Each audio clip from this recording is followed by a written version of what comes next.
Hi, and welcome to another algebra lesson. Today we're going to be going over simplifying expressions, and this is kind of the basics of algebra. We're going to go over some properties first. Most of them you've probably used or heard before, but let's go ahead and talk about those and get started. So the first property we're going to talk about is the commutative property. The commutative property says that you can add and multiply numbers in any order and the result is the same. So what that means is that if I have a plus b, remember a and b are variables that represent a number, it could be any number, that's going to be equal to b plus a. So what that means if I plug in a number is 3 plus 2 is equal to 2 plus 3. It doesn't matter what order you add those in. It also doesn't matter what order you multiply them in. So a times b is the same as b times a. All right? So let's talk about the next one, which is the associative property. And these are pretty similar. The associative property says that you can group any numbers together as long as you are only adding and multiplying. So let's talk about this one real quick. This one's also a little bit different. I'm going to write it out for you. So if I have a plus b plus c, that is equal to a plus b in parentheses plus c, which means in this case we would do the a plus b first because we just went over in another video our order of operations, and those were starting with parentheses first. So that's also equal to, a plus parentheses b plus c. So in this situation, I would add the b plus c first because they're in parentheses, and then I would add a. But no matter what you plug in for these numbers, you're always going to get the same answer because you're adding them. It doesn't matter what order you add them in. Same thing with multiplying. If I have a times b times c, just show you the separation here, that's the same as a times b in parentheses times c. It's also the same as a times b times c in parentheses. So again, I would solve my parentheses first. So here I would do ab first, here I would do bc first. But then once I multiply a times b, I would also multiply times c. Once I multiply b times c in the third one, I would then multiply by a. So right here is saying that this is equal to this answer. It doesn't matter what order we multiply them in. So now let's talk about the next one that might be new to some of you. This one is actually a very important one in math in that it is talking about the distributive property. Okay? The distributive property means it's the same result if you multiply a number by the sum or if you multiply by each number and then add. So let me write this out to make it make more sense. So if I have a times b plus c, okay? What this property is saying is that I would get the same answer if I multiplied my a, which is outside of the parentheses, times each number inside the parentheses, and then add them together. So that would look like a times b plus a times c, okay? So let's plug in some numbers and we'll see what we're talking about here. So if I have 3 plus 2 times 4, let's go ahead and solve it on this side first. So parentheses first says 3 plus 2 is 5, and 5 times 4 is 20. Okay? So this is what I get when I do the parentheses first. I added first. Now, if I were to distribute that, so let's say 4 times 3 plus 2, same problem, but now I'm going to distribute my 4, which means I'm going to say 4 times 3 is 12, plus 4 times 2 is 8, then 12 plus 8 is 20. I end up with the same answer. All right, now here's where it gets important, because now that we're dealing with variables, if I were to say 4 times x plus 2 this is where it gets tricky. So let's move on to the next part and we'll explain what we're supposed to do when I have a variable inside my parentheses.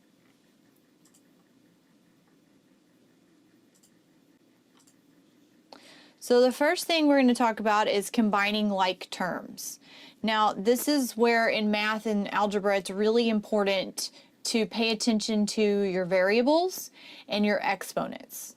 So terms are the parts of each expression that we add or subtract. So if I have 4, let me go back to this. So if I have 4 times x plus 2, each of these is a term. Okay, 4 is a term, x is a term, 2 is a term. Like terms are constants or variables with the same exponent. So here, x doesn't have an exponent, so it's just x, and these are constants. So they are not like terms. I cannot add x plus 2 because they're not like terms. They don't match. So what I can do is distribute the 4 to both of these. So now I can say 4 times x, which is 4x, okay? And then I'm going to add 4 times 2, which is 8. Now at this point, I can't go any farther because these are not like terms, so I can't combine them. So this would actually be my answer, all right? So what you're doing when you have an expression, when you're combining like terms, is you're simplifying it. You're going to as small as you can get as far as combining as many like terms as possible. So let's talk about the next part of our like terms is the coefficient. And the coefficient is the constant multiplying times the variable. So in this situation right here, 4 is my coefficient because it's multiplying with x, the variable, okay? So 5 plus 3, I can combine those because they are like terms. They're both just constants, okay? But then if I have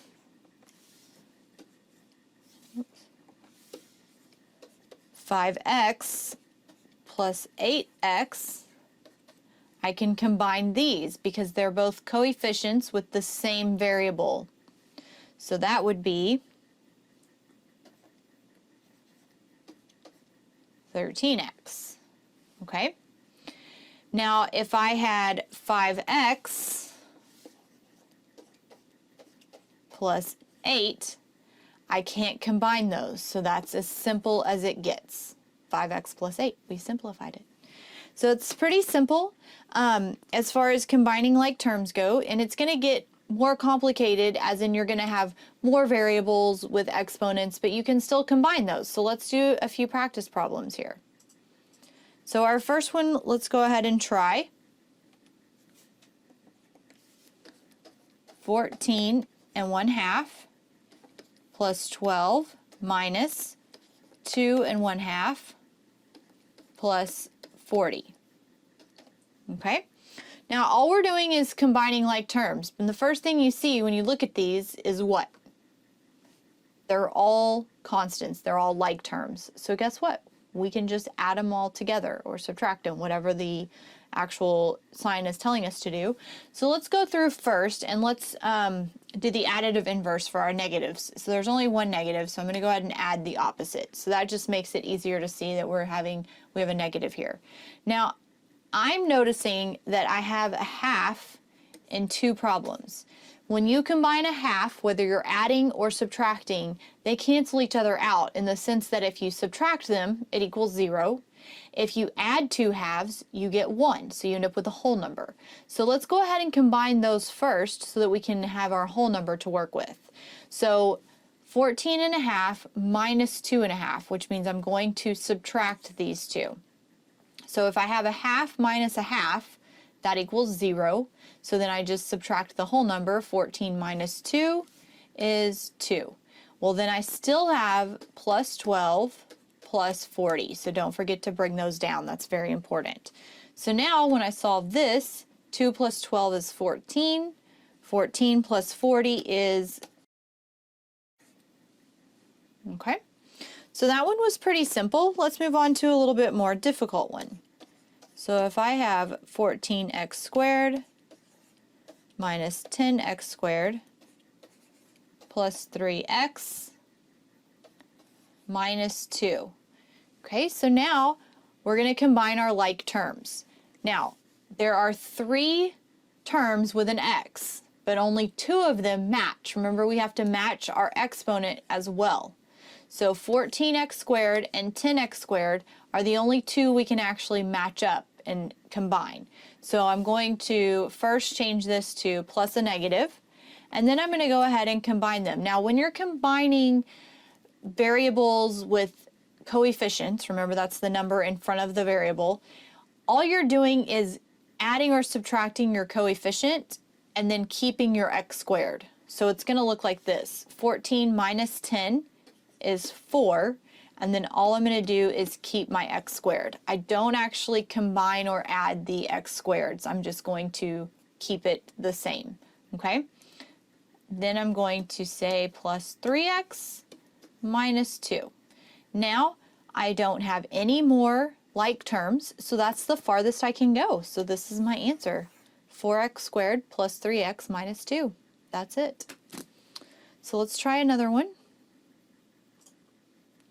So for this next problem, we have 4a minus 2 times b plus 5. I'm going to go ahead and let you try and solve this on your own, so pause the video now.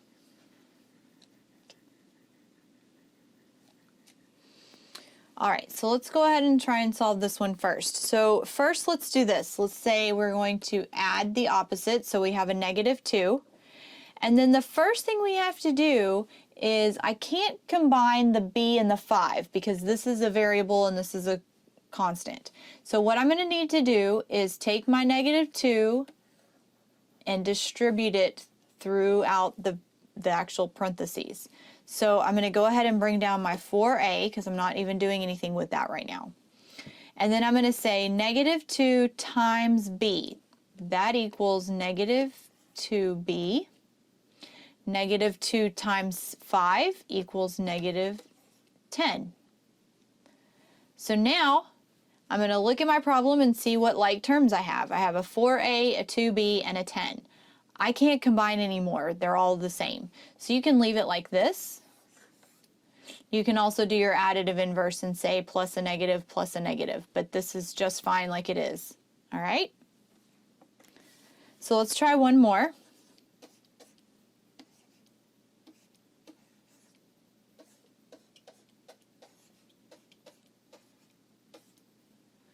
All right, so go ahead and pause the video and try this one on your own.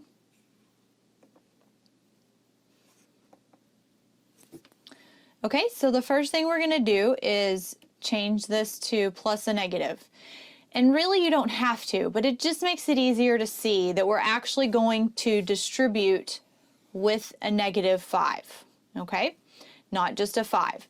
So you want to continue that negative with you. So we're going to distribute that.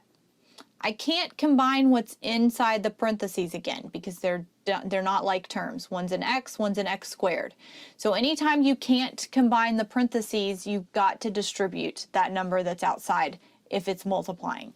So let's go ahead and distribute that. So I have 3x squared, I can't do anything with that right now, minus 5x, which is negative 5 times x. And now I have negative 5 times a negative 2x squared. So all I'm going to do here is multiply my coefficients. So negative 5 times negative 2 is a positive 10. And then I'm just going to keep my x squared. Okay? So that is one thing that we'll go over here in just a minute. Now I can look at what I have left. And I do have 2 that match up. I have an x squared, a 3x squared, and a 10x squared. So what I can do is this next step is combine those first.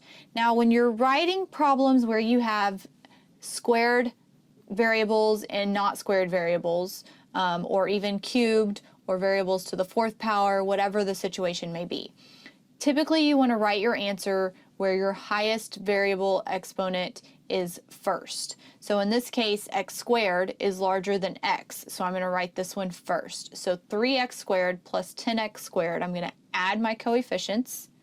That's 13. I'm going to keep my x squared, and then all I have left to bring down is negative 5x. Now, I can't combine these because they're as far as I can go, so that's my answer. Okay, let's talk about one thing real quick, because I did mention that sometimes you are adding variables with coefficients and sometimes you're multiplying variables with coefficients, and you're going to end up doing something a little bit different. So if I have a 4x plus a 2x, all I'm going to do is add my coefficients. So 4 plus 2 is 6, and I'm going to keep my x, which is just x. Okay, so it's a little different here. Now, if I'm multiplying 4x times, I'm going to do parentheses, 2x, okay, this is a little bit different. I'm going to multiply my coefficients, so 4 times 2 is 8, but then I'm going to also multiply my variable. My variable x times x equals x squared. So if you're adding coefficients and variables, you're just going to add the coefficients and keep the variables. So 4x's plus 2x's is 6x's. Okay, so you're just adding them together, but you still have the same number of, you still have just an x. You're not actually increasing the x's exponentially. Now, if you're multiplying 4x times 2x, you're going to multiply your coefficients and you're going to multiply your variables. So x times x is x squared. So it is a little bit confusing. Adding, you just keep your variable the same. All you're doing is adding your coefficients. If you're multiplying here, you're going to multiply your coefficient and you're going to multiply your variable, which means it's going to end up being a squared in this case because there's two of them. So x times x is x squared. So that's just a little side note for you to kind of understand that when you get to points where you're going to add coefficients and variables and multiply coefficients and variables. So get used to seeing that. We didn't have any problems that touched on multiplying variables today, but we will have some of those in your practice problems. So check out that video. We'll link it below, and we'll see you again today. Thank you for joining us. Bye.